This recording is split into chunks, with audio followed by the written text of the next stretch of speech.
Picture this. It's 2:17 a.m. Your phone rings. Hospital. Your daughter, 7 months pregnant, beaten unconscious with a golf club by her own husband. But here's what will shock you. The affair that triggered this brutal attack, it never existed. The mistress? She had no idea she was being used. The loving husband, he'd been planning this murder for months.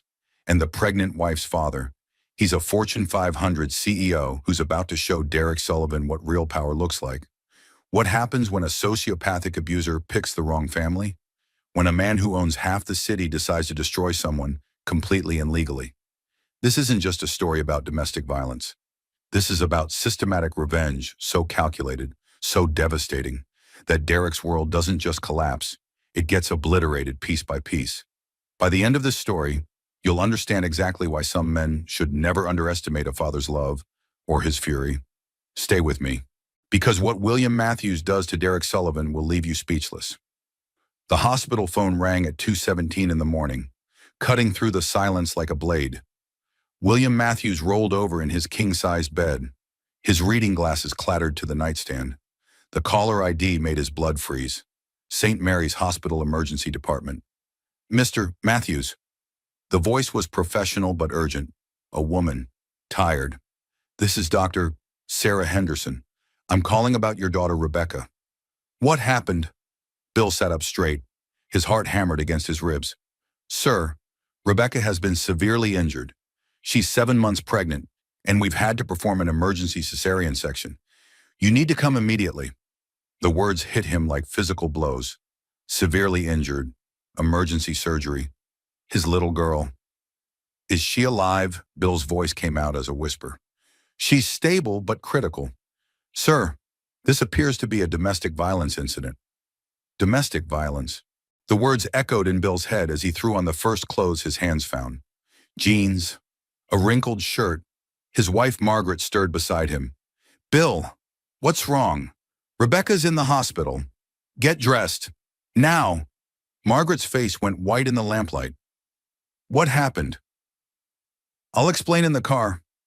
The drive to St. Mary's passed in a blur of streetlights and ignored traffic signals.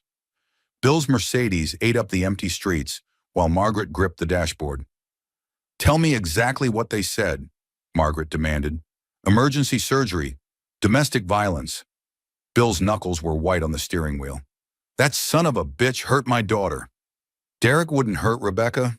There has to be some mistake. There's no mistake. Margaret, I could hear it in the doctor's voice. They reached the hospital in 12 minutes. Bill left the car in a no-parking zone and didn't care. The automatic doors whooshed open. The smell of antiseptic and fear washed over them. Rebecca Sullivan. Bill barked at the reception desk. Emergency admission tonight. The nurse looked up with kind eyes that had seen too much. Family. I'm her father, William Matthews.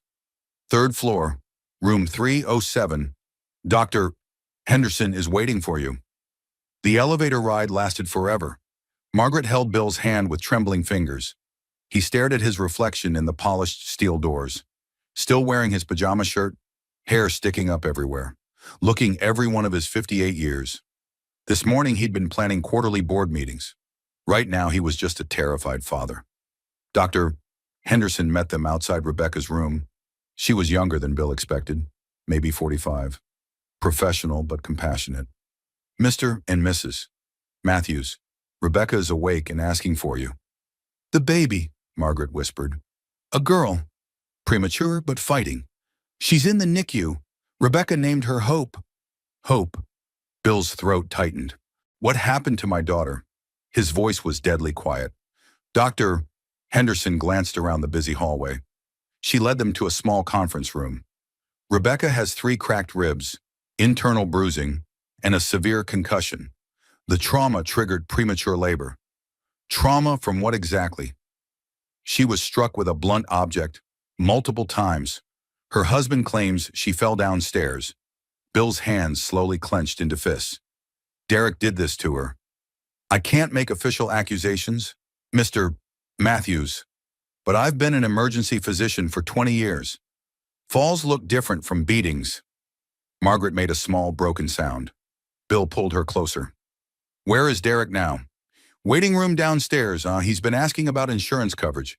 When Rebecca can be discharged, not asking if his wife was in pain, not worried about his premature daughter. Insurance coverage. Can we see Rebecca? Of course, but she's very fragile right now, physically and emotionally. They followed Dr. Henderson down the hallway. Bill's leather shoes squeaked against the linoleum. Everything felt surreal and sharp at the same time. Rebecca looked impossibly small in the hospital bed. 29 years old, but she looked like the little girl who used to crawl into his lap during thunderstorms. Her face was swollen on the left side.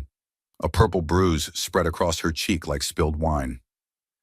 "Daddy," her voice was barely audible. Bill moved to her bedside carefully. Wires and tubes snaked everywhere. "I'm here, sweetheart. Mom's here too." "I'm sorry." Tears rolled down Rebecca's cheeks. "I'm so sorry for causing trouble." "Sorry for what?" "Baby girl. Derek said no one would believe me if I told anyone. He said I was being dramatic and crazy." Bill's vision went red around the edges. His daughter was apologizing for being beaten nearly to death. "Rebecca, honey, look at me." He took her hand gently. "You have absolutely nothing to be sorry for. Nothing." She nodded, but doubt flickered in her eyes. Years of being told she was wrong. Dramatic. Unstable. "Where's Derek now?" Margaret asked softly. "Downstairs somewhere. He was upset about the hospital bills. Said our insurance doesn't cover this kind of thing." Rebecca's voice was hollow. "He asked if I could just say I fell down the stairs. Keep things simple. Keep things simple." While his wife lay broken and his daughter fought for life in an incubator. Bill stood up abruptly. Margaret grabbed his arm. "Where are you going?" "To find Derek." "Bill, no. Not here. Not now." He looked down at his daughter, bruised and broken in a hospital bed. His granddaughter fighting for every breath somewhere down the hall. "You're right." Bill sat back down. "Not here, but somewhere. Soon." Rebecca squeezed his hand weakly. "Daddy, I need to tell you something important. Derek's been seeing someone else. Victoria Hayes from his work. I found out yesterday and confronted him about it. That's when he..." She touched her swollen face. "He beat you because you discovered his affair. He said I was trying to ruin his life, that I was being jealous and irrational. He grabbed his golf club from the hallway closet and..." Rebecca's voice broke completely. A golf club. Bill filed that detail away with all the others. "We're going to take care of this, Rebecca. All of it. He said no one would believe me over him. He has a good job and a good reputation. I'm just the emotional pregnant wife who can't handle stress." Bill looked at his daughter. Really looked at her. The way she hunched her shoulders. The automatic apology for existing. The fear in her eyes even here. Even safe. This wasn't the first time Derek had hurt her. This was just the first time it had been bad enough for the hospital. "Rebecca, how long has Derek been hurting you?" She was quiet for a long moment. "He's never actually hit me before last night. But the yelling, the name-calling, controlling everything I do, that started about 2 years ago, right after we got married." 2 years. Bill had missed 2 years of his daughter being systematically destroyed. "I want to see my granddaughter," he said quietly. Dr. Henderson appeared in the doorway as if summoned. "The NICU allows 2 visitors at a time. Would you like me to show you the way?" They walked through sterile hallways and double doors into a world of beeping machines and tiny fighters. Hope Elizabeth Matthews was in isolette number 7. She was so small, barely 3 pounds, covered in wires and tubes, but her tiny chest rose and fell steadily. Her fingers were perfectly formed miniatures. "She's beautiful," Margaret whispered. Bill pressed his palm against the isolette's warm plastic wall. "Hello, sweetheart. I'm your grandpa. I'm going to make sure you and your mama are safe forever. I promise you that." A promise he intended to keep. No matter what it cost Derek Sullivan, Detective James Rodriguez arrived at St. Mary's Hospital at 6:30 a.m., carrying 20 years of experience reading between the lines of domestic violence cases. He'd already seen Derek Sullivan in the waiting room, designer polo shirt, perfectly styled hair, concerned expression that didn't quite reach his eyes, playing the worried husband role for anyone watching. Rodriguez had learned to spot the performance years ago. "Mrs. Sullivan." He knocked gently on Rebecca's door. I'm Detective Rodriguez. I need to ask you some questions about last night. Rebecca looked toward the doorway where Derek had just appeared. My husband's here. He can explain everything that happened. Actually, I'd like to speak with you privately first. Standard procedure in these cases. Derek's jaw tightened almost imperceptibly. There's no need for privacy. Detective, we have nothing to hide. Rebecca fell down our stairs last night. Terrible accident. Mr. Sullivan, I need you to wait in the hallway, please. I think I should stay. Rebecca gets confused when she's upset. Pregnancy hormones affect memory and judgment. Rodriguez had heard this exact script dozens of times.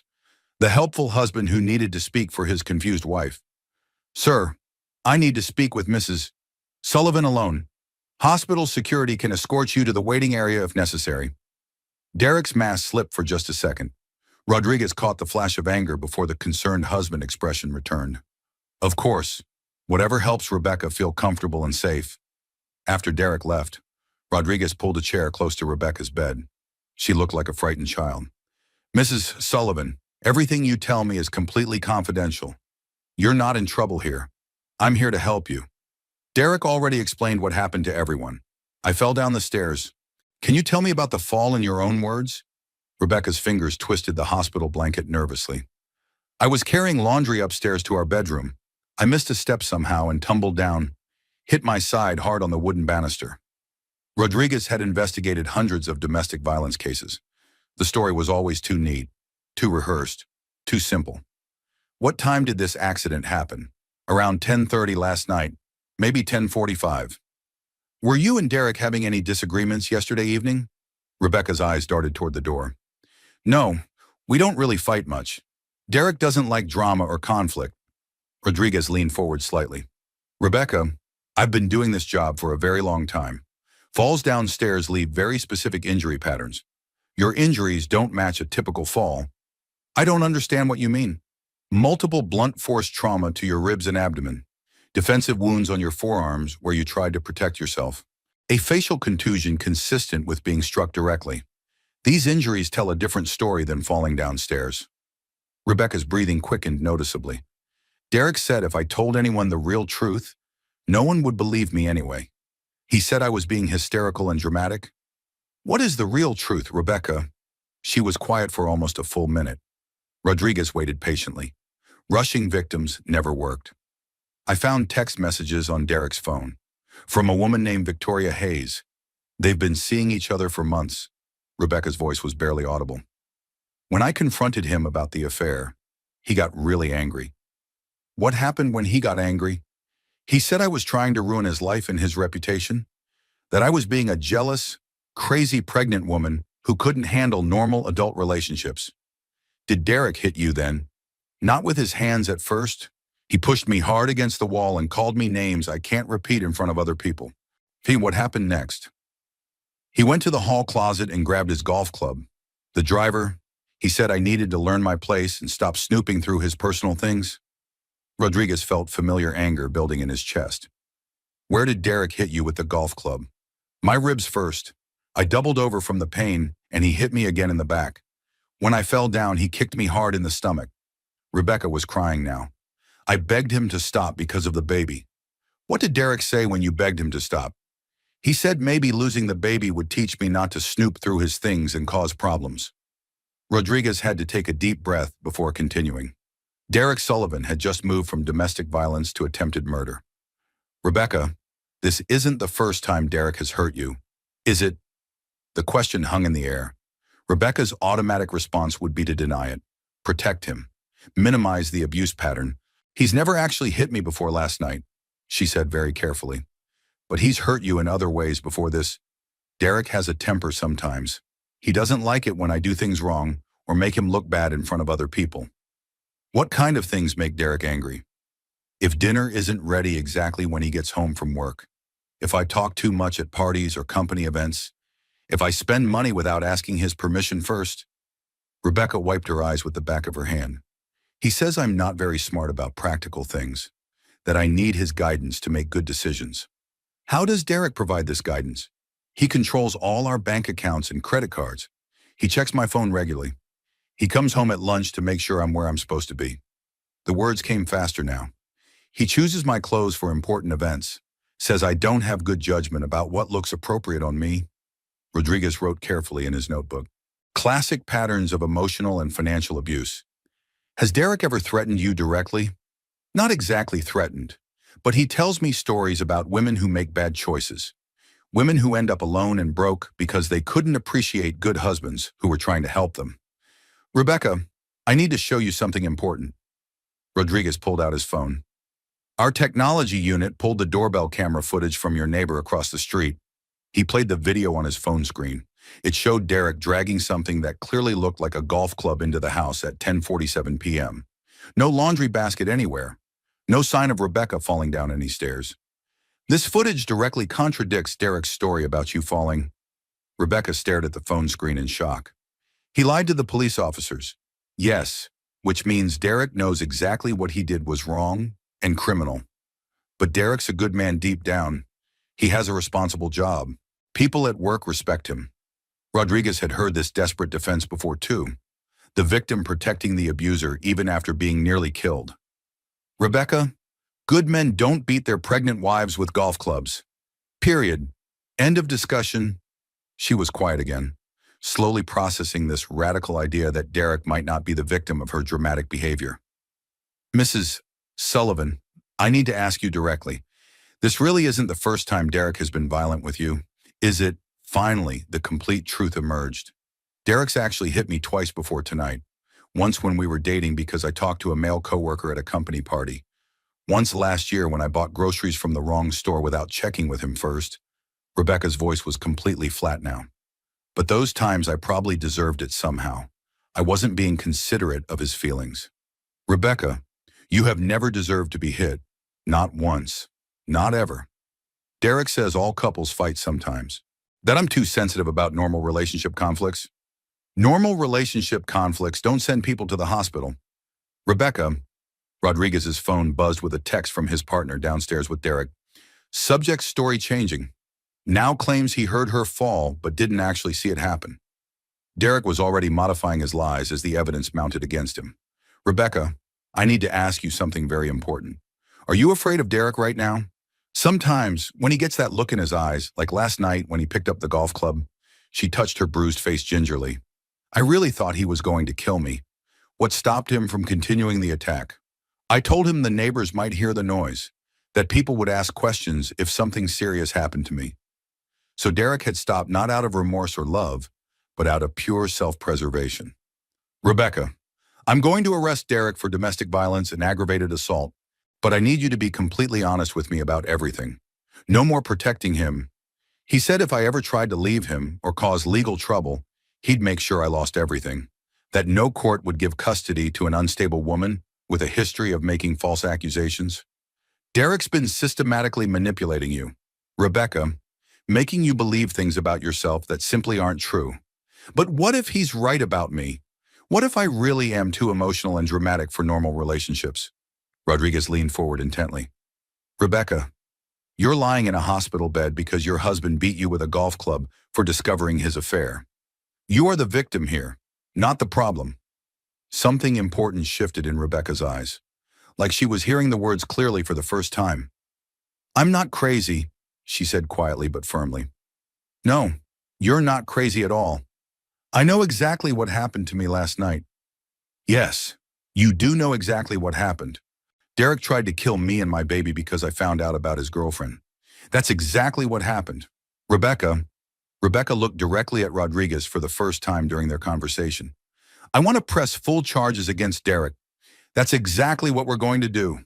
We're going to take care of this situation completely. As Rodriguez left Rebecca's room, he saw Derek pacing in the hallway with his phone pressed to his ear. I don't care what it costs me, Derek was saying urgently. Find me a lawyer who specializes in this exact kind of situation. The kind of lawyer who wins these cases? Derek Sullivan was already preparing for legal war. Rodriguez smiled grimly as he walked toward the elevator. Derek had no idea what was coming for him. Bill Matthews stood in the hospital parking garage at 7 a.m., watching Derek Sullivan through the windshield of his Mercedes. Derek paced between parked cars, gesturing angrily into his phone. From 50 feet away, Derek looked like exactly what he was. A middle management wannabe in an expensive polo shirt, trying to buy his way out of serious consequences.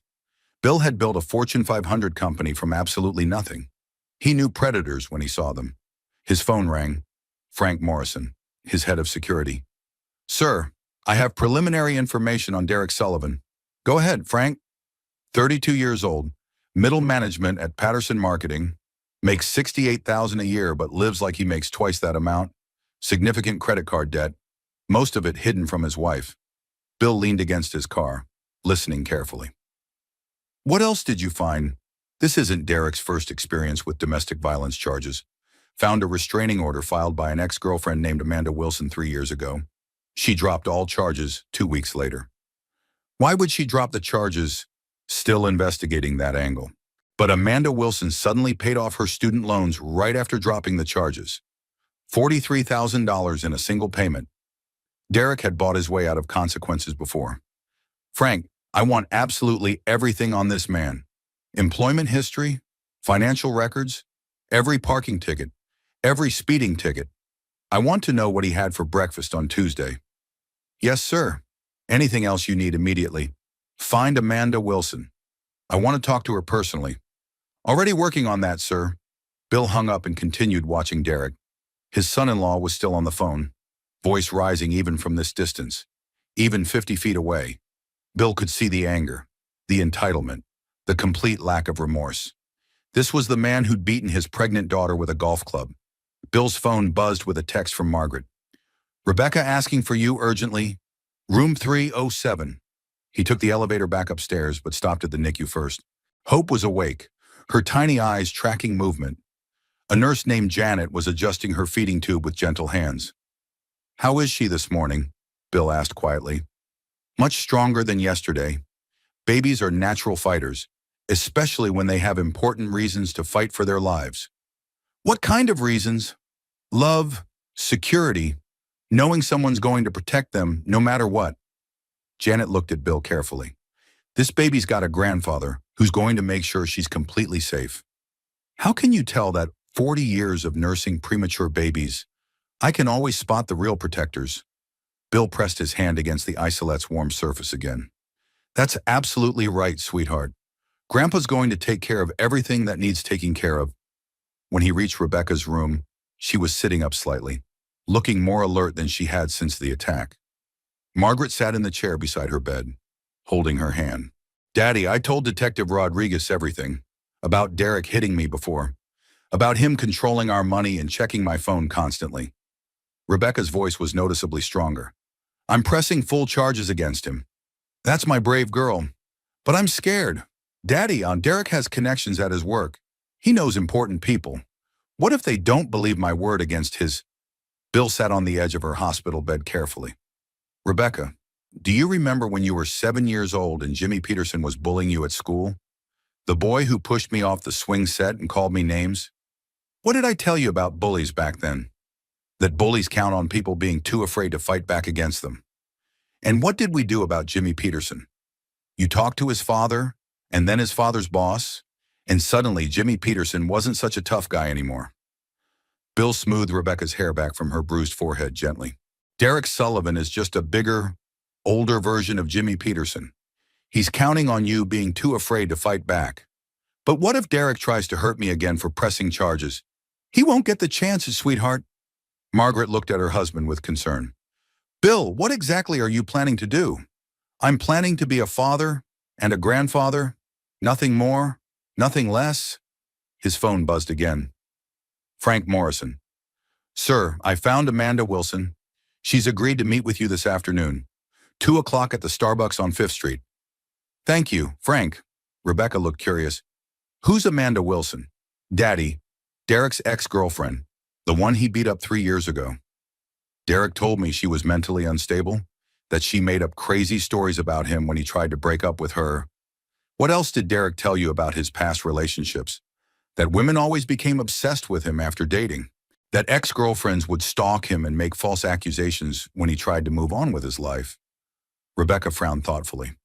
"He said I was different from all the others, more mature and emotionally stable." Bill felt that familiar rage building again. Derek had used the exact same playbook on Rebecca, that he'd used on Amanda Wilson. Isolate, control, abuse, then blame the victim for being unstable. Rebecca, I want you to think about something carefully. In all the time you've known Derek, has he ever taken responsibility for anything going wrong? Rebecca was quiet for a moment, really considering the question. Now that you mention it, no. Everything was always someone else's fault. His boss was incompetent. His coworkers were jealous of his success. I was too emotional or dramatic about normal things. And when Derek hit you last night, he said I made him do it by snooping through his phone and causing problems. Do you see the pattern now? Derek's never wrong about anything, ever. Rebecca's eyes widened with sudden understanding. Oh my God, he really is exactly like Jimmy Peterson. Exactly like Jimmy Peterson, just with better clothes and a bigger vocabulary. Margaret reached for Rebecca's hand again. Sweetheart, why didn't you tell us Derek was hurting you before this? Because I thought it was my fault somehow. Derek's so smart and successful. Everyone at his company respects him. If he was constantly unhappy with me, I figured I must be doing something fundamentally wrong. Bill had heard enough. His daughter had spent 2 years being psychologically destroyed by a man who'd convinced her that abuse was actually love. Where's Derek right now? He asked. Downstairs somewhere. He came up earlier and asked when I could be discharged. He said the hospital bills were going to be really expensive and we needed to get home so I could call our insurance company. Not asking how she felt, not concerned about the baby's condition, worried about money. Did Derek ask about Hope at all? He said she looked underdeveloped and asked if the hospital had made any medical mistakes that might affect our insurance claims. Bill stood up abruptly. Margaret grabbed his arm instinctively. Bill, please don't do anything rash right now. I'm not going to do anything rash. Margaret, I'm going to do something very carefully planned. He kissed Rebecca's forehead tenderly. Get some rest, sweetheart. Focus on getting strong so you can take proper care of Hope. What are you going to do? Daddy, I'm going to have a conversation with Derek. Please don't make things worse for me. Things can't possibly get worse. Rebecca, you're in a hospital bed because your husband tried to kill you and your baby. It's time for things to start getting much better. Bill left the room and found Derek in the waiting area, still on his phone.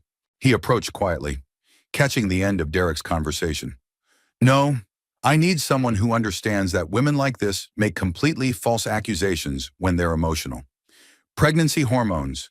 You know she's not thinking clearly about anything. Derek hung up and turned to find Bill standing directly behind him. Oh, Mr. Matthews, how is Rebecca feeling today? Like someone who was beaten with a golf club. Derek's expression didn't change at all. The fall down the stairs was really terrible. I feel awful that I wasn't there to catch her. Bill stared at Derek for a long moment. There's security footage of you bringing the golf club into the house. Derek, the police have it. Something flickered behind Derek's eyes. Calculation, not guilt or shame, just cold math. There must be some mistake with the timing on that footage. Technology isn't always completely reliable. No mistake. You beat my daughter because she discovered your affair. Mr. Matthews, I understand you're upset about Rebecca's accident, but Rebecca has a tendency to dramatize normal situations. I'm sure when she calms down, she'll remember things more clearly. Bill stepped closer. Derek was taller, but Bill had presence, weight, the kind of authority that came from decades of making decisions that affected thousands of people. Derek, let me be very clear about something. You have hurt my daughter for the absolute last time. Sir, I think you're misunderstanding the entire situation here. I understand perfectly. You're a coward who beats pregnant women. You manipulated my daughter into thinking abuse was love. You isolated her from her family and friends. You controlled her finances and her freedom. Derek's mask was starting to slip. Rebecca's told you her version of events, but there are always two sides to every story. Your side involves a golf club and my daughter in the ICU. Look, Mr. Matthews, I know you're very successful in business. I respect that tremendously. Maybe we can work something out here. Rebecca doesn't need to go through the stress of a trial in her current condition. Derek was offering to buy his way out, just like he had with Amanda Wilson. Work something out. Financial compensation for medical bills. Maybe some kind of arrangement where Rebecca and the baby are taken care of without involving the courts unnecessarily? Bill smiled. It was not a pleasant smile at all. Derek, you have absolutely no idea who you're dealing with. Sir, you think you can buy your way out of this like you did with Amanda Wilson? Derek's face went completely white. I don't know what you're talking about. $43,000. That's exactly what it cost you to make Amanda Wilson drop her restraining order. How did you? I know everything about you, Derek. I know about your gambling debts. I know about your hidden credit cards. I know about your affair with Victoria Hayes. I know you've been planning to leave Rebecca after the baby was born. Derek was breathing faster now. You can't prove any of that. I don't have to prove anything. Derek, I just have to destroy you completely. You're threatening me? I'm promising you. Bill turned and walked away, leaving Derek standing alone in the waiting room. By the time he reached his car, Bill was already planning Derek Sullivan's complete and total destruction. It was going to be thorough. It was going to be legal. And it was going to be absolutely devastating, just like Derek had been to his daughter. But Derek had made one critical mistake. He'd chosen the wrong family to terrorize. Now Derek was going to learn exactly what happened when you declared war on William Matthews. Victoria Hayes sat across from Frank Morrison in a corner booth at Starbucks on 5th Street, her hands wrapped around a coffee cup that had gone cold 30 minutes ago. She was younger than Frank had expected, 26, with the kind of polished professional appearance that screamed middle management ambition. But her eyes were red-rimmed and her perfectly manicured fingers trembled noticeably. Miss Hayes, thank you for agreeing to meet with me on such short notice. I still don't understand what this is about. You said it concerned Derek Sullivan. Frank pulled out his identification folder. I work for William Matthews, Derek's father-in-law. Victoria's face went completely pale. Oh God, Rebecca's father. You know Rebecca. Derek talks about her sometimes. Victoria looked down at her, shaking hands. He said she's been having a really difficult pregnancy. Serious emotional problems? What kind of emotional problems? Jealousy, paranoia, making wild accusations about Derek's friendships at work. Victoria's voice was getting smaller. Derek said pregnancy hormones have made her unstable and irrational. Frank leaned forward slightly. Miss Hayes, Rebecca's in the hospital right now. Derek beat her with a golf club last night. She nearly died. The color drained completely from Victoria's face. That's absolutely impossible. Derek would never hurt anyone. He's the gentlest man I know. When did you last see Derek? Yesterday afternoon. We had lunch together at the deli near our office. Victoria was breathing faster now. He was upset because Rebecca had been going through his phone. He said she was becoming obsessive and controlling. Did Derek tell you what happened when he went home? He texted me around 11 p.m., said Rebecca had fallen down the stairs and he was taking her to the hospital. Frank pulled out his phone and showed Victoria the doorbell camera footage. This is Derek dragging a golf club into his house at 10:47 p.m. Victoria stared at the screen in shock. I don't understand what I'm seeing. Derek lied to you, Miss Hayes. Rebecca didn't fall down any stair. Derek beat her because she discovered your affair. Affair? Victoria looked genuinely confused. Derek and I aren't having an affair. You're not romantically involved with Derek. Derek's married. He loves his wife deeply. He's excited about becoming a father. Victoria was shaking her head. We're friends. We have lunch sometimes. We text about work stuff. Frank pulled out printed copies of text messages his tech team had recovered from Derek's phone. These are messages between you and Derek from the past 3 months. Victoria read the first few messages and her hand flew to her mouth.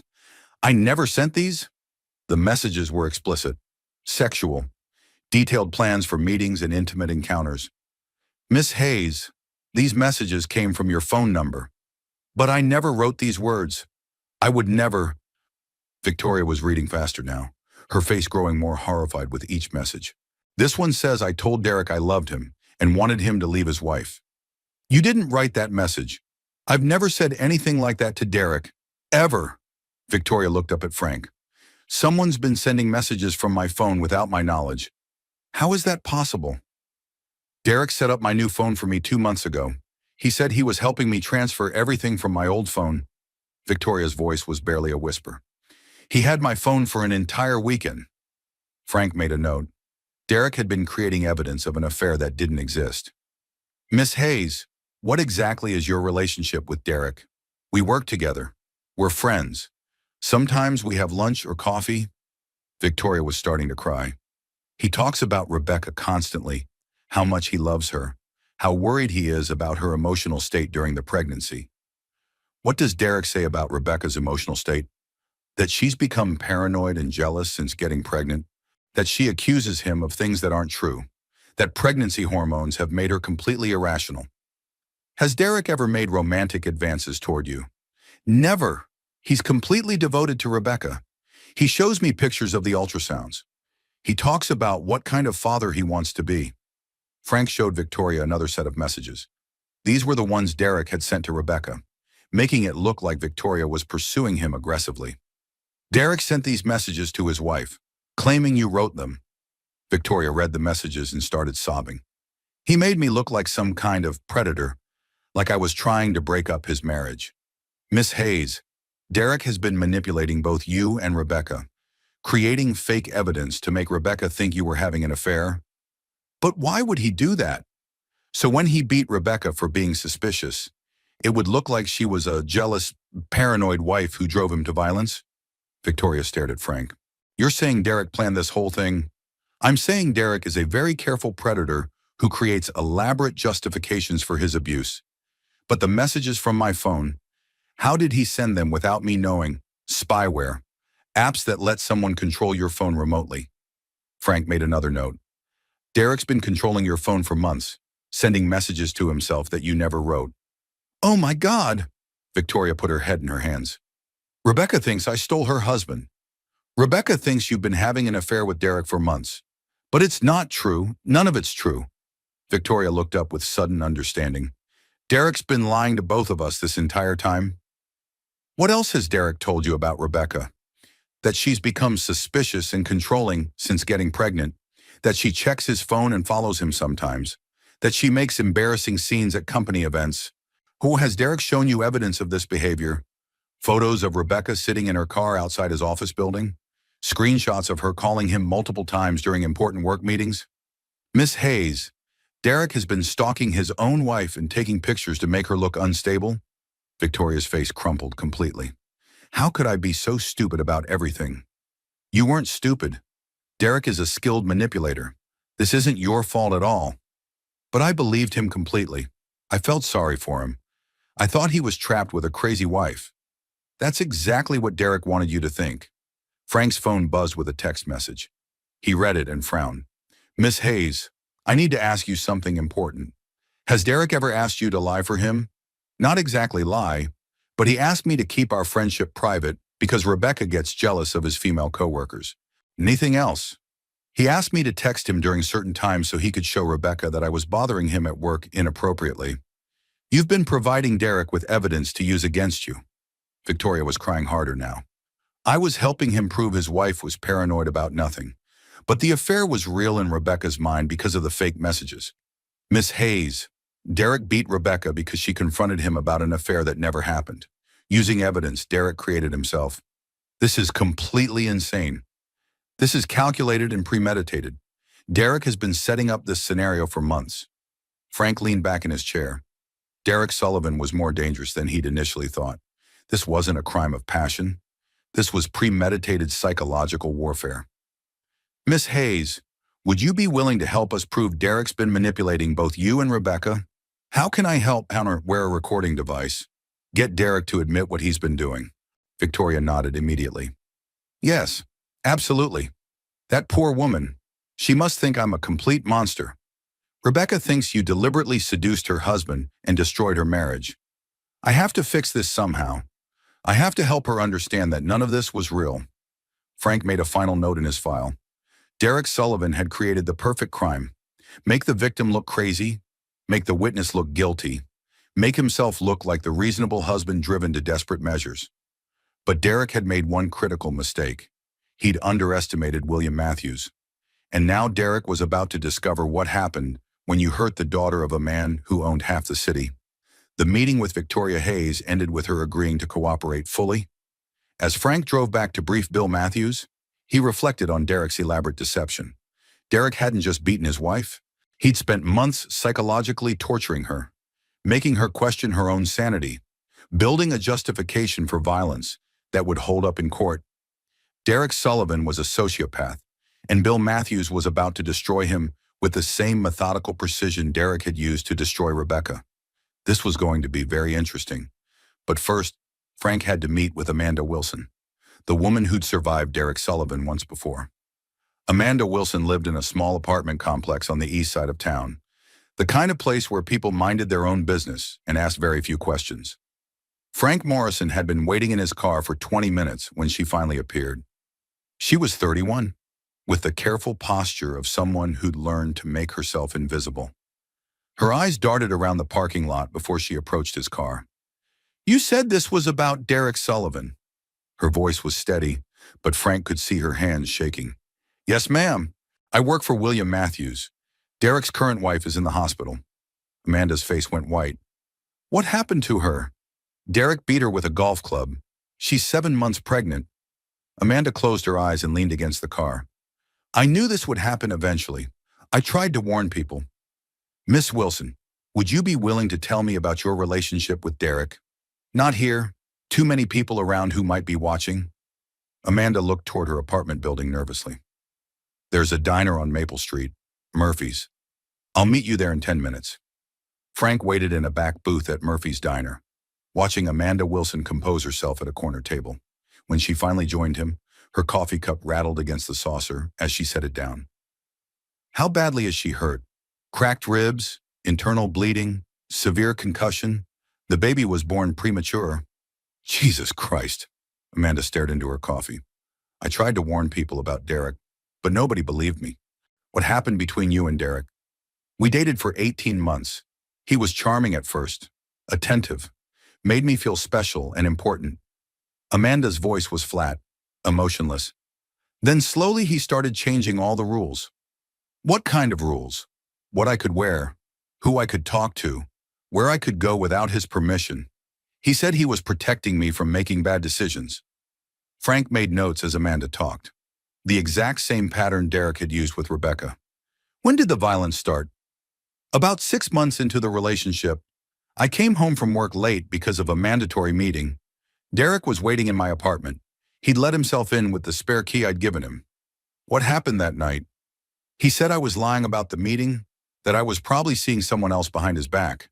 When I tried to show him the work emails proving the meeting was real, he grabbed my phone and threw it against the wall." "Did he hit you that night?" "He pushed me down and held me there while he explained that women like me needed guidance from men like him. He didn't hit me that time, but I knew he wanted to." Frank could see where this was going. Derek escalated slowly, testing boundaries. "When did Derek first hit you?" 3 months later. I had dinner with a female coworker for her birthday. Derek said I was being disrespectful by going out without his permission." "How did Derek find out about the dinner?" "He was tracking my phone. I didn't know until much later, but he'd installed spyware when he offered to fix it after I dropped it." The exact same tactic Derek had used with Victoria Hayes. "Tell me about the night Derek really hurt you." Amanda was quiet for almost a full minute. "I found out Derek was seeing other women, dating them while still with me. When I confronted him about it, he completely lost control." "What did he do?" "Beat me unconscious with a lamp base. I woke up in the hospital with a concussion and a broken wrist." "You filed a restraining order against him?" "Yes. The police were very helpful. They said I had a strong case against him." "But you dropped the charges." Amanda's laugh was bitter. "Derek's very persuasive when he needs to be." "How much did he pay you?" $43,000. Exactly enough to pay off my student loans." "Did Derek threaten you?" "He didn't need to threaten me. He explained very calmly what would happen if I went through with the charges." "What would happen?" "He'd destroy my reputation completely, make me look like a vindictive ex-girlfriend who couldn't handle being dumped. He had photos of me that would be embarrassing if they became public." "Photos you'd given him?" "Photos he'd taken without my knowledge. In my apartment, in my bedroom." Amanda's voice was getting smaller. "He said no jury would believe an unstable woman with a history of making false accusations." "False accusations?" "Derek had been setting me up for months. creating incidents where I looked jealous or crazy, then documenting my reactions carefully. Frank looked up from his notes. Can you give me a specific example? He'd flirt with waitresses when we went out to dinner, then act confused when I got upset. He'd take pictures of me crying or arguing and save them as evidence of my emotional instability. He was building a defense case before he ever hit you. Derek's not stupid. He plans everything very carefully and methodically. Frank's phone buzzed. A text from his tech team. Sullivan's financial records ready for review. Miss Wilson, would you be willing to testify about Derek's pattern of behavior? If it would help his wife? Yes, but I need protection. Protection from Derek. Derek doesn't like loose ends. When he found out I was talking to a domestic violence counselor last year, my car was vandalized and my apartment was broken into. You think Derek was responsible? I know Derek was responsible. He sent me a text the next day asking if I was having security problems. Frank made another note. Derek had been intimidating Amanda Wilson for years after their relationship ended. Miss Wilson, one more question. Did Derek ever mention wanting to have children? All the time. He said he wanted a family with a woman who understood her role. Someone more traditional than me. What did he mean by traditional? Submissive, financially dependent, isolated from friends and family. Amanda looked directly at Frank. Derek wanted a victim, not a partner. Frank's phone rang. Bill Matthews. Frank, where are we on the financial investigation? Just finished with Amanda Wilson. Derek's pattern goes back years. I'm heading back to brief you on the financial records now. Good. I want everything ready before Derek realizes what's happening to him. Frank hung up and looked at Amanda Wilson. Miss Wilson, Derek Sullivan is about to learn what happens when he targets the wrong family? What do you mean Derek's current father-in-law owns half this city, and he's not the forgiving type? Amanda smiled for the first time since Frank had met her. Good. Derek's gotten away with this for way too long. He won't get away with it this time. As Frank drove back to brief Bill Matthews, he reflected on Derek's methodology. Amanda Wilson had been a trial run. Derek had perfected his techniques on her, then applied them to Rebecca with even more sophistication. But Derek had made a critical error in judgment. He'd assumed Rebecca's family would be as powerless as Amanda Wilson had been. He was about to discover how wrong that assumption was. Bill Matthews wasn't just angry. Bill Matthews was methodical. And Derek Sullivan was about to become his project. A project that would end with Derek's complete and total destruction. Dr. Sarah Henderson found Bill Matthews in the NICU at 6 a.m., standing beside Hope's isolette with the stillness of a man keeping vigil. Mr. Matthews, you've been here all night. Couldn't sleep. Bill's voice was rough with exhaustion. How is she this morning? Stronger? Her breathing is more stable, and she's responding well to feeding. Dr. Henderson checked Hope's chart carefully. Babies born at 33 weeks usually do very well with proper care. Usually, Hope's case is complicated by the trauma her mother experienced. Maternal stress during pregnancy can affect fetal development. Bill watched his granddaughter's tiny chest rise and fall. What kind of effects? Potentially issues with lung development, nervous system function, immune response. We won't know the full extent for several weeks. Is she in pain right now? We're managing her comfort very carefully. But Mr. Matthews, premature babies are fighters. Hope has every reason to survive and thrive. Bill pressed his palm against the isolette's warm surface. What does she need from us? Time, medical care, and the knowledge that she's safe and loved. She'll have all of that. Dr. Henderson made a note in Hope's chart. Mr. Matthews, can I ask you something? Of course. Have you considered that Hope might benefit from having her father involved in her care? Bill's expression darkened. Derek Sullivan will never be alone with his child. Sir, I understand there are family complications, but research shows that paternal involvement can be important for premature infants. Derek Sullivan beat Hope's mother with a golf club. He told Rebecca that maybe losing the baby would teach her not to snoop through his things. Dr. Henderson stopped writing. He said that, among other things, Mr. Matthews, I need to document that statement for Hope's medical file. Why? If Derek Sullivan expressed indifference or hostility toward this pregnancy, it's relevant to Hope's safety and care planning. Bill pulled out his phone, and showed Dr. Henderson the police report Detective Rodriguez had filed. Derek has shown no interest in Hope except to complain about medical expenses. He asked if the hospital had made any mistakes that might affect insurance claims. Dr. Henderson read the report with growing concern. This is very serious, Mr. Matthews. Yes, it is. Has Derek attempted to visit Hope? Once, yesterday afternoon. He looked at her for about 30 seconds and asked when she could go home. What was his demeanor? Impatient, annoyed, like Hope was an inconvenience rather than his daughter. Dr. Henderson made extensive notes. Mr. Matthews, I'm going to recommend that Derek Sullivan not be allowed unsupervised access to Hope. On what grounds? Medical grounds. Hope is extremely vulnerable right now. She needs a calm, nurturing environment. Based on what you've told me, Derek represents a potential source of stress and instability. Can you do that legally? I can restrict access based on medical necessity. Hope's well-being is my primary concern. Bill felt some of the tension leave his shoulders. Thank you, Dr. Henderson. Mr. Matthews, there's something else you should know. Rebecca has been asking to see Hope, but Derek told her the baby was too sick for visitors. That's not true. Completely false. We encourage maternal bonding as soon as possible. It's beneficial for both mother and baby. Derek's been keeping Rebecca away from her own daughter. Apparently, Rebecca asked me yesterday if Hope was going to die because Derek told her the baby's condition was very serious and that seeing her might be too traumatic for Rebecca in her current emotional state. Bill's hands slowly clenched into fists. Derek was psychologically torturing Rebecca even from her hospital bed. Dr. Henderson, I want Rebecca brought down here as soon as possible. I'll arrange for a wheelchair transport this morning. And I want Derek banned from the NICU completely. I'll have security briefed immediately.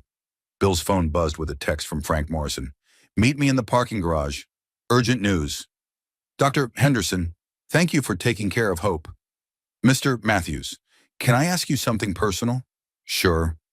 What are you planning to do about Derek? Bill looked at his granddaughter, fighting for every breath in her plastic shelter. I'm going to make sure he never hurts anyone again. Legally, I hope. Everything I'm going to do to Derek Sullivan will be completely legal and completely devastating. Absolutely.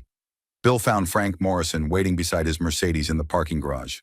What's the urgent news? Frank, Derek's financials are much worse than we thought. He's not just hiding debt from Rebecca. He's been stealing from her. How my credit cards opened in her name without her knowledge. A second mortgage on their house that she never signed. He's been forging her signature for months. Bill leaned against his car. How much has he stolen?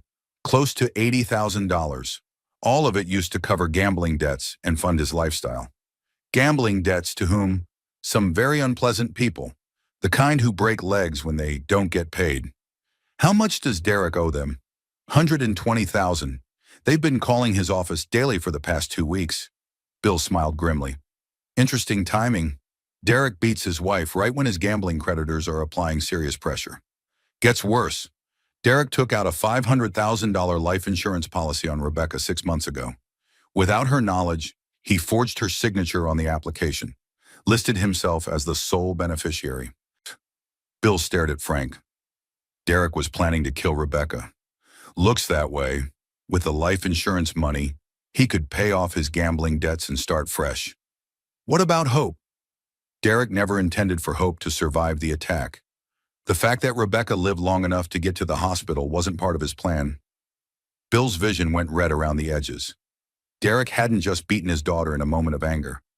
Derek had planned to murder Rebecca and let their unborn baby die.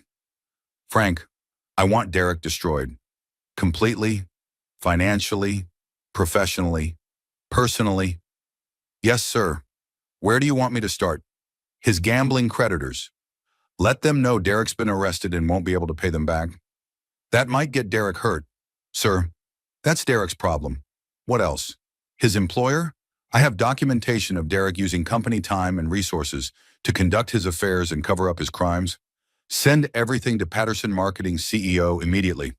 Done. What about the forged documents? Turn everything over to Detective Rodriguez. Derek's going to face federal charges for identity theft and fraud. Sir, there's one more thing. Derek's been telling people at work that Rebecca is mentally unstable and that he's considering having her committed for psychiatric evaluation. Bill's hands clenched into fists again. He's planning to have Rebecca declared incompetent so he can control her finances and get custody of Hope. That appears to be his backup plan if the murder didn't work. Frank, I want you to record every conversation Derek has. I want documentation of every lie he tells. Already in progress. We've got surveillance on Derek 24/7. Good. Now I want you to do something else. Name it. Find Victoria Hayes.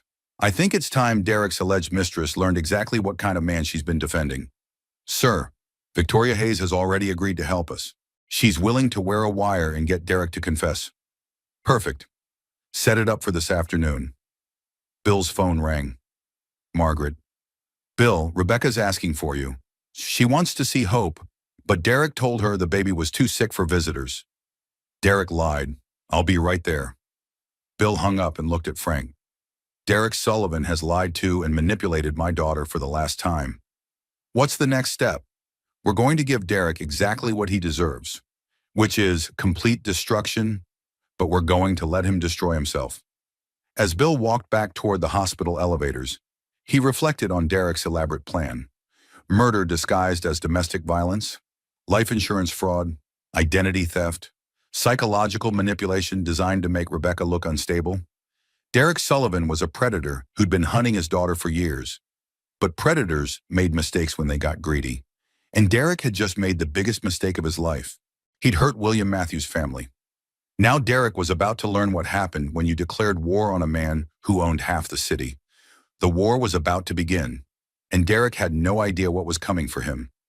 Rebecca held Hope for the first time at 11 a.m. on Tuesday morning, sitting in a rocking chair beside the NICU window while machines monitored every breath her daughter took. Hope weighed 2 pounds and 14 ounces. Her skin was translucent, her fingers impossibly small, but her eyes were alert, tracking Rebecca's face with the focus of someone who knew she was finally safe. She's absolutely beautiful, Margaret whispered from the chair beside them. Derek said she looked weird and underdeveloped. Rebecca stroked Hope's tiny hand with one finger. He said I shouldn't get too attached in case something went wrong. Derek's an idiot, Bill said from the doorway. Rebecca looked up at her father. Where is Derek? I haven't seen him since yesterday morning. Derek's busy dealing with some serious complications from his arrest. What kind of complications? Bill pulled up a chair so he was sitting directly across from Rebecca. Sweetheart, there are some things about Derek you need to know. Daddy, I already know he hit me. I already know about the affair. It's much more than that. Rebecca? Bill pulled out a folder Frank Morrison had prepared. Financial records, forged documents, evidence of Derek's elaborate deceptions. Derek's been stealing from you for months. Credit cards opened in your name. A second mortgage on your house. Identity theft. Rebecca stared at the documents. That's my signature. Derek forged it, but it looks exactly like my handwriting. Derek's been practicing forging your signature for months. Rebecca, we found practice sheets in his desk at work. Rebecca's face went white. How much money? $80,000. All of it used to cover gambling debts. Gambling debts. Derek owes $120,000 to some very dangerous people. Margaret leaned forward. Rebecca, did Derek ever mention gambling to you? Never. He said gambling was for weak people who couldn't control their impulses. Bill pulled out another document. Derek took out a life insurance policy on you 6 months ago. $500,000. He's the sole beneficiary. I never signed a life insurance application. Derek forged your signature on that too. Rebecca was quiet for a long moment, processing this information while Hope slept peacefully in her arms. Daddy, are you saying Derek planned to kill me? I'm saying Derek needed $500,000 to pay off his gambling debts, and your life insurance policy was worth exactly that amount. But what about Hope? Derek never intended for Hope to survive. Rebecca started crying silently, tears falling onto Hope's blanket. He was going to kill both of us, but he didn't. Sweetheart, you're both alive. You're both safe. What happens now? Derek's going to face federal charges for identity theft, fraud, attempted murder, and conspiracy. What about the affair with Victoria Hayes? Bill pulled out printed copies of the text messages Frank's team had recovered. Rebecca, there was no affair. What do you mean Derek created fake messages between himself and Victoria? She never sent those texts. Derek was controlling her phone remotely. Rebecca stared at the evidence. None of it was real. Derek spent months creating fake evidence of an affair so that when he beat you for being suspicious, you would look like a jealous, paranoid wife. Victoria Hayes never wanted Derek. Victoria Hayes thought Derek was a devoted husband worried about his emotionally unstable wife. Rebecca's tears came harder now. I hated her. I thought she was stealing my husband. Derek manipulated both of you, sweetheart. So when I confronted Derek about the affair, you were confronting him about something that never happened. Using evidence Derek created himself. Rebecca looked down at Hope. He beat me over a lie. Derek beat you because he's a violent predator who needed an excuse that would hold up in court. How long has he been planning this? Months? Maybe years? Rebecca was quiet for several minutes, just holding Hope and processing the enormity of Derek's deception. Daddy, I feel so stupid. You're not stupid. Rebecca, Derek's a skilled manipulator who's been doing this for years. I should have seen the signs. Derek's job was to make sure you didn't see the signs. He's very good at what he does. What he does, Derek's a predator. Sweetheart, this is how he operates. He finds vulnerable women, isolates them, controls them, and then destroys them when he's done. How many others have there been? We know about Amanda Wilson. There are probably others. Rebecca shifted Hope to her other arm. What's going to happen to Derek? Derek's going to prison for a very long time. Are you sure? Rebecca, Derek committed multiple federal crimes. There's no way he's avoiding prison. But what if he hires a good lawyer? Derek's broke, sweetheart. He can't afford a good lawyer. His family has money. Derek's family disowned him years ago. They know exactly what kind of person he is. Rebecca looked surprised. Derek told me his family loved him, but were jealous of his success. Derek's father is a retired police officer. His mother is a social worker. They stopped talking to Derek after he was arrested for domestic violence 3 years ago. He told me his family was excited about Hope. Derek's been lying to you about everything. Rebecca? Hope stirred in Rebecca's arms, making small sounds. Rebecca adjusted her hold, natural maternal instincts taking over. Daddy, I want to ask you something, but I'm afraid of the answer. Ask me anything. If Derek had succeeded in killing me, would Hope have survived? Bill was quiet for a moment. Dr. Henderson says premature babies born under traumatic circumstances have lower survival rates. So Derek was planning to kill both of us? Yes. Why? Because dead people can't testify against you, and Derek needed the insurance money. Rebecca started crying again. I loved him. I really loved him. I know, sweetheart. How could I love someone who wanted to kill me? Because Derek made sure you only saw the person he wanted you to see. But there were signs. Weren't there things I ignored? Derek's job was to make you ignore those signs. I want to see Victoria Hayes. Bill looked surprised. Why? Because I need to apologize to her. I hated someone who was as much a victim as I was. I'll arrange that meeting. Daddy, can I ask you something else? Of course. Hey, what are you going to do to Derek? Bill smiled grimly. Derek's going to face the consequences of his choices. Legal consequences. Completely legal consequences. But also devastating consequences. Derek Sullivan is about to learn what happens when you target the wrong family. Rebecca looked down at Hope, who was sleeping peacefully despite the chaos surrounding her birth. Good, Rebecca said quietly.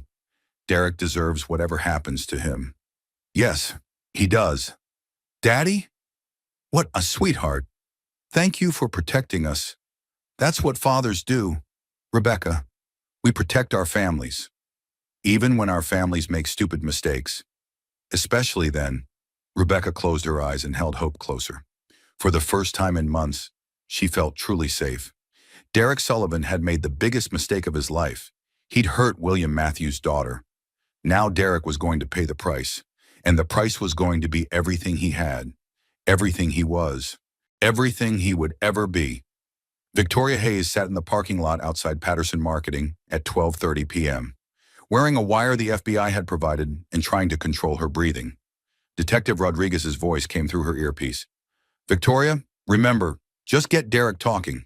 Let him explain himself. Don't push too hard. What if he suspects something? Derek thinks you're on his side. Use that to your advantage. Victoria walked into Patterson Marketing and found Derek at his desk, looking like a man who was trying very hard to appear normal. His usually perfect hair was disheveled, and there were dark circles under his eyes. Derek, are you okay? I heard about Rebecca's accident.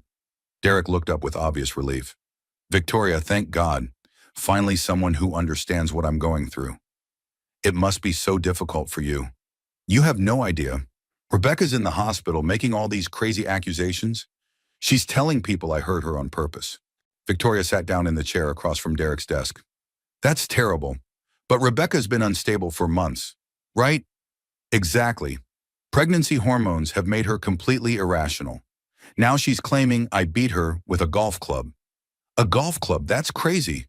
I know, right? Rebecca fell down the stairs. I wasn't even home when it happened. Victoria leaned forward with apparent concern. Derek, are you sure about the timeline? Because I thought you texted me from home when it happened. Derek's expression flickered almost imperceptibly. I got home right after she fell. She was lying at the bottom of the stairs. That must have been terrifying for you. It was. But now Rebecca's father is trying to turn this into some kind of criminal case. What do you mean? William Matthews thinks he can use his money and influence to railroad me. He's hired private investigators to harass me. That's awful. What are they investigating? Nothing? Everything. They're trying to make my relationship with you look inappropriate. Victoria's pulse quickened. Our relationship. You know what I mean. Our friendship. The lunches we've had. The text messages. Derek, about those text messages. What about them? Some of them were pretty explicit. I don't remember sending messages like that. Derek's eyes sharpened. Victoria, what are you saying? I'm saying I never wrote some of those messages. The ones where I supposedly told you I loved you and wanted you to leave Rebecca. Victoria, you've been under a lot of stress at work. Maybe you don't remember everything clearly. I would remember telling a married man I loved him. Derek. Look, Victoria, I understand why you might want to distance yourself from me now. This situation with Rebecca is complicated. It's not about distancing myself. It's about the truth. Derek stood up and closed his office door. Victoria, I need you to understand something. Rebecca is trying to destroy me. She'll say anything to make me look bad. Even if that's true, I still didn't send those messages. Someone had to send them. Maybe someone with access to my phone? Derek was quiet for a moment. Victoria, what are you implying? I'm not implying anything. I'm stating a fact. I didn't send those messages. Then how do you explain them? You tell me. Derek, you're the one who set up my new phone. Derek's mask started to slip. I helped you transfer your data. That's all. Did you install any apps on my phone? Just the standard stuff. Email, calendar, messaging. What about tracking apps? Why would I install tracking apps? To monitor my location. To send messages from my phone without my knowledge. Derek sat back down. His expression completely different now. Calculating. Cold. Victoria, I think you're confused about a lot of things. Am I confused about Rebecca being in the hospital? Rebecca had an accident. With a golf club. Rebecca fell down the stairs. Derek, I saw the security footage. Derek went very still. What security footage? The doorbell camera from across the street. It shows you bringing a golf club into your house at 10:47 p.m. That footage could show anything. Technology isn't reliable. It's reliable enough for the police. Derek stood up again, pacing behind his desk. Victoria, whose side are you on here? I'm on the side of the truth. The truth is that Rebecca is a mentally unstable woman who's trying to destroy me because I want a divorce. Is that why you took out a life insurance policy on her? Derek stopped pacing. How do you know about that? Because I know about all of it. Derek, the forged signatures, the hidden debt, the gambling. Who told you about the gambling? Does it matter? Derek sat down heavily. Victoria, you don't understand the pressure I've been under. What kind of pressure? Financial pressure. Rebecca spends money we don't have. She's driving us into bankruptcy. Rebecca doesn't control your finances. Derek, you do. She doesn't understand how expensive it is to maintain our lifestyle. What lifestyle you live in a modest house and drive a 10-year-old car? The baby was going to make everything worse. More expenses we couldn't afford. Victoria felt sick. Derek, are you saying you hurt Rebecca because of money? I'm saying Rebecca's pregnancy was poorly timed. Poorly timed for what? For my financial situation. So you decided to solve your financial problems by killing your pregnant wife? Derek looked directly at Victoria for the first time since she'd started asking hard questions. I decided to solve my problems the only way I could. By committing murder, by eliminating complications. Victoria stared at Derek, finally seeing him clearly. You really were planning to kill Rebecca. Rebecca was going to leave me eventually. Take half of everything. Demand child support I couldn't afford. It was easier to handle things my way. Your way, clean, simple. One incident that solved all my problems. Except Rebecca survived. That was unexpected. And now you're facing murder charges. Derek's expression hardened completely. Now I'm facing a lot of complications I didn't plan for. Like William Matthews. William Matthews thinks his money makes him untouchable. He's about to learn otherwise. What do you mean? I mean rich men have just as much to lose as poor men. Sometimes more.